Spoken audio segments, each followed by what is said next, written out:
Speaking of people that might not be too happy, and I just want to briefly touch on this. Yeah, no, we're going to bring it down here. I'm going to totally bum you out for just a second. Because this is something you've been pretty open about in your books and interviews and stuff. Is like you've dealt with your dark stuff and battled your demons over your life, and you've come through and you talk about the light being at the end of the tunnel, and it's always better on the other side.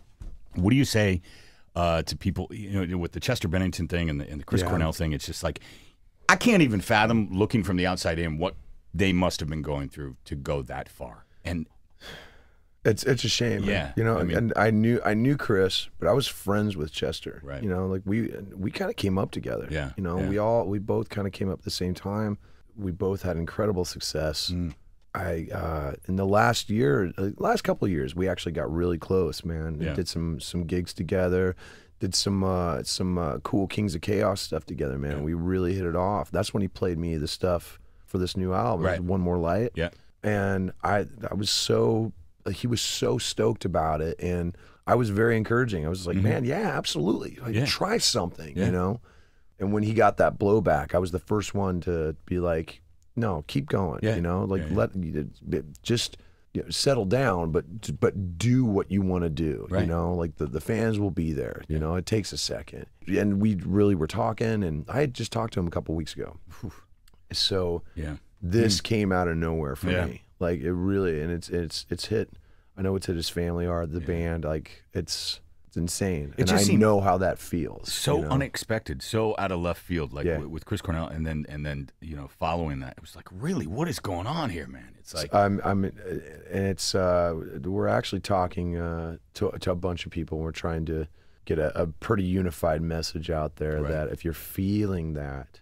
There is actually there's this thing called the National Suicide Prevention Hotline or Lifeline, and I can't remember the number right off the I top think of my head. we actually have it posted in our studio. Yeah, it's like 1-800 and there's a text 273 talk or something like that. Yeah, it's you look that up, and it's basically that chain of crisis centers that handles stuff like that. There's also a great organization that works with teenagers called You Cannot Be Replaced. Right. There's also the You Rock Foundation. Yeah. I am trying to encourage as many people as possible, if you're feeling that, never, ever settle on the fact that you are alone, because you are not. It is important. Like, even if it's someone you don't know, talk. Yeah. Get it out. You have to press that valve, and you have to get some of that pressure out, So yeah, I'm doing my best, because you know how things like this happen, man. Yeah. It's a slippery slope. I'm just speculating, but I'm not a huge fan of medication either. Like when people are experiencing dark times, if it works, it works. Right. But if it doesn't, it doesn't. And then when they start piling it on, right? Yeah. It's like because you start chasing side effects. Yes. Right. And they're like, oh, you can't sleep. Well, we'll give you this too. Yep. Oh, well, now you're having trouble, staying awake. So we're going to give you and it's like, you get 4 and 5 Now you're deep exacerbating a situation that was already difficult to deal with in the first place. And that goes all the way back to like Elvis Presley. Yeah, sure. Exactly. Right. It's been happening. It's been around forever. Yeah. Time. It's taken out a lot of people. Yeah. So it's a shame, man. And I've been encouraging his fans to remember the stuff that they loved about him. It's like, it's a tragedy. Yeah. But don't let this color the goodness that you took from it, the hope, the positivity. Yeah. He fought it with everything he had. Yeah. And if that helps you continue the fight, do it. Right. And we're all here, and we can all relate. Yeah.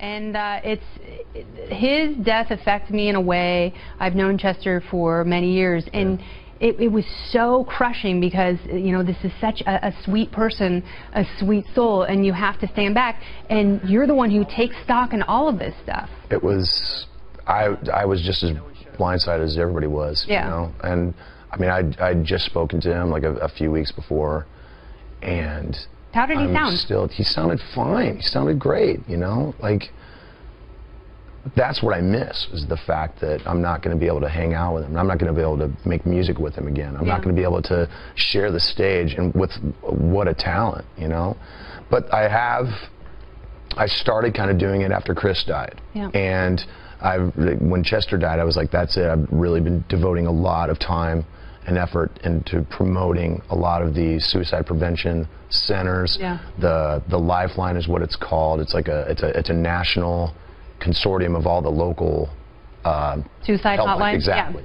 Yeah. But there's also a lot of great different organizations that deal with it, like whether it's preteen stuff like You Cannot Be Replaced, or like the older generation is the U-Rock Foundation. No, but you're absolutely right. I was reading an article that, you know, there are middle-aged men who are taking their own lives, and it's almost an epidemic. And young teenagers, kids 12, 13, 14 years old. It's crazy. And, you know, it's like we have to have, as you say, a respect for dialogue and for each other, a respect for our own lives. Yeah. And get back to our humanity. I think the more people talk to each other, it'll tap that. But we live in an age where people would rather shout than whisper. Or listen. Exactly.